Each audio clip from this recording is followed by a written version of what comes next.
Hello guys, welcome to plumbing খুঁটিনাটি। তো আজকে আমরা কথা বলতে যাচ্ছি আমাদের বাড়ির রান্নাঘরের মোস্ট ভাইটাল পার্ট কিচেন সিঙ্কদেরকে নিয়ে। সো বেসিক্যালি দেখতে গেলে কিচেন সিঙ্ক অনেক রকমের হয়ে থাকে। তো আমরা বেসিক্যালি যেরকম সিঙ্ক আমরা ডেইলি বেসিস দেখতে পাই সেটা হচ্ছে আইদার স্টিল সিঙ্ক বা নর্মাল কিচেন বোল সিঙ্ক, আদারওয়াইজ হ্যান্ডমেড সিঙ্ক। এই ধরনের সিঙ্কের মধ্যে কোন সিঙ্ক আপনি বাড়িতে লাগাবেন আর কোনটা লাগাবেন না, বা কোথায় কোনটার অ্যাপ্লিকেশন, সেটা সব কিছু ইন টোটাল ডিসকাস করছি আমরা এই ভিডিও। বেসিক্যালি ট্রেডিশনালি আমরা যে ধরনের সিঙ্ক সবচেয়ে বেশি দেখে থাকি সেটা হচ্ছে এরকম ধরনের সিঙ্ক, যেটা প্লেন স্টিল শিট দিয়ে তৈরি করা হয়। এবার স্টিলের বিভিন্ন রকমের গ্রেডেশন হয়, 202, 208 অ্যান্ড 304। 304 স্টিলটা সবচেয়ে ভালো আর সবচেয়ে পোক্ত হয়, যেটার ওয়ারেন্টি আপনি লাইফ টাইম পেতে পারেন। আর মার্কেটে অ্যাভেলেবেল বেসিক্যালি সমস্ত সিঙ্কগুলো অ্যাকচুয়ালি 208 বা 202 এর হয়েছে, সেটা হচ্ছে হ্যান্ডমেড সিঙ্ক।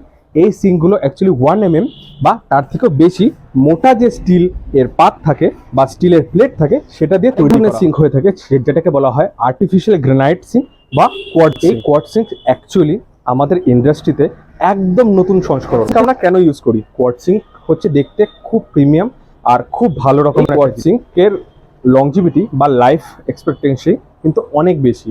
তার থেকেও বড় কথা, এই কোয়ার্টজ সিঙ্কের সবচেয়ে ভালো গুণ হচ্ছে এই কোয়ার্টজ সিঙ্ক কিন্তু খুব ভালো একটা হিট রেজিস্ট্যান্ট জিনিস, আর এটা দেখতেও একটা খুব সুন্দর প্রিমিয়ামনেস দেয় আমাদের। কথায় আসি, সিঙ্ক তো আমরা দেখে নিলাম আইদার স্টেনলেস স্টিল বা আমাদের হ্যান্ডমেড সিঙ্ক। এবার কথায় আসি যে এই সিঙ্কগুলোকে খালি এই বড় বড় সাইজই হয় না, সিঙ্কের বিভিন্ন সাইজ হতে পারে। আপনি সবচেয়ে বড় যেটা সাইজ হয় সেটা হচ্ছে 24-18, যেটা আমরা ম্যাক্সিমাম বাড়িতে দেখে থাকি। এর থেকেও বড় আরেক ধরনের সিঙ্ক হয় যাকে বলা হয় ড্রেন বোর্ড। আর আপনি যদি বোল এর দিক থেকে, মানে বোল এরিয়া, মানে এই যে বোল এরিয়াটা থাকে, এই বোল এরিয়ার দিক থেকে আপনি যদি খুব বড় সিঙ্ক দেখতে চান, সেটা এক ধরনের একটা সিঙ্ক পাওয়া যায় যেটাকে বলা হয় 31/19। ওকে, মনে রাখবেন 31/19। কথা বলি, বাড়িতে সিঙ্ক বসানোর সময় আমাদেরকে কিরকম ধরনের মানে স্ল্যাব ঢালাই করতে হবে। মাথায় রাখবেন, আপনি যেই ধরনের সিঙ্ক বসাবেন তার থেকে 2 ইঞ্চি দৈর্ঘ্য প্রস্থে কম, 2 ইঞ্চি দৈর্ঘ্য প্রস্থে কম, এই মেজারমেন্টে আপনাকে আপনার প্যানেলটা বা আপনাকে আপনার সেই স্ল্যাবটা ঢালাই করতে হবে। আমাদের সিঙ্কের সাইজগুলোকে নিয়ে, সিঙ্কের যে সাইজগুলো হয় একদম ছোট থেকে বড়তে আসি। সবচেয়ে ছোট সিঙ্ক হয় 15/12, তারপরে হয় 16/14, তারপরে হয় 18/16, তারপর হয়ে যায় সেটা 20/17, তারপর হয় 22/18, তারপর হয়ে যায় সেটা আমাদের 24/18। আরেকটা যেটা স্পেশাল এন্ট্রি সেটাকে বলা হয় ড্রেন বোর্ড।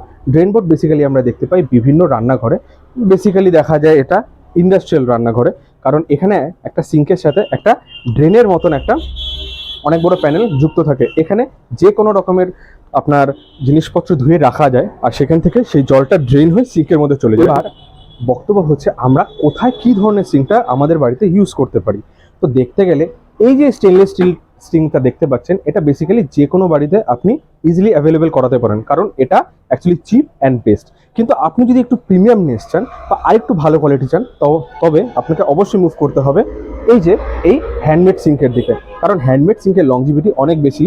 আর এটা স্টেনলেস স্টিলের সিঙ্কে যে একটা কমপ্লেন সবচেয়ে বেশি শোনা যায়, যে tongue tongue tongue tongue tongue tongue করে যে একটা আওয়াজ করে, সেটা কোনো আমরা সিঙ্ক কখন বসাই? যখন আমাদের বেসিক স্ল্যাবটা ঢালাই হয়ে যায়, মানে যখন আমাদের বেসিক কংক্রিট ঢালাই হয়ে যায়, রান্নাঘরের কিচেনের স্ল্যাব ঢালাই হয়ে যায়, তখন আমরা সেই মতন করে আমরা সিঙ্কটা কিনি। কিন্তু আমি আগেও বলেছি, আবার বলছি, সিঙ্ক যখন পারচেস করবেন বা যেই সিঙ্ক আপনি বসাতে চান, সেই সিঙ্কের বাইরের মাপে আপনাকে 2 ইঞ্চি দৈর্ঘ্য বাই প্রস্থে কম করে আপনাকে আপনার স্ল্যাবের জায়গাতে ফাঁকা রাখতে হবে। তাহলে আপনি ইজিলি যে কোনো সিঙ্ক পারচেস করতে পারবেন। কম করে দিলাম মানে কি, সে ফর এক্সাম্পল আপনি 24-18 একটা সিঙ্ক পারচেস করছেন, তাহলে আপনাকে খোপ করতে হবে 22/16, মানে দৈর্ঘ্য হবে তার 22 ইঞ্চি, প্রস্থ হবে তার 16 ইঞ্চি। আপনি যদি 22/16 ইঞ্চি এতটুকু যদি একটা ফাঁকা রাখতে পারেন, তাহলে অবশ্যই আপনি খুব ইজিলি 24/18 সিঙ্কটা বসাতে পারবেন। আমরা কোন সিঙ্ক কখন বসাই? আমরা যদি নর্মাল এরকম প্লেন স্টেনলেস স্টিলের সিঙ্ক কিনি, তাহলে যখন আমাদের স্ল্যাব ঢালাই হয়ে যায় তারপরেই আমরা সিঙ্কটাকে বসিয়ে দিই। কিন্তু সেটাই যদি আমাদের হ্যান্ডমেড বা কোয়ার্টজের সিঙ্ক হয়, তখন কিন্তু ঘটনাটা একটু আলাদা। কোয়ার্টজ সিঙ্কের ক্ষেত্রে আমরা এটাকে under the counter, over the counter বা অ্যাট দ্য কাউন্টারও বেসিক্যালি কোয়ার্টজ সিঙ্কগুলো আপনার ওভার দ্য কাউন্টারই বসায়, কারণ কোয়ার্টজ সিঙ্কগুলো একটু বেশ মোটা ধরনের হয়ে থাকে, যার জন্য এটা আমরা ওভার দ্য কাউন্টারই বসে। যাই হোক, এই ছিল আপনাদের টোটাল সিঙ্কের ব্যাপারে যা যা ইনফরমেশন দরকার ছিল। আর অবশ্যই ভুলবেন না, বাড়িতে জলের লাইনের কাজ করাতে হলে অবশ্যই প্লাম্বারের সাথে একবার কনসাল্ট করে নিন যে আপনাদের বাড়িতে কোন ধরনের সিঙ্কটা লাগালে সবচেয়ে থ্যাংক ইউ। ভিডিওটিকে ভালো লেগে থাকলে অবশ্যই লাইক করুন, আর চ্যানেলটিকে সাবস্ক্রাইব করুন, আর ভিডিওটিকে অবশ্যই শেয়ার করুন। Thank you so much.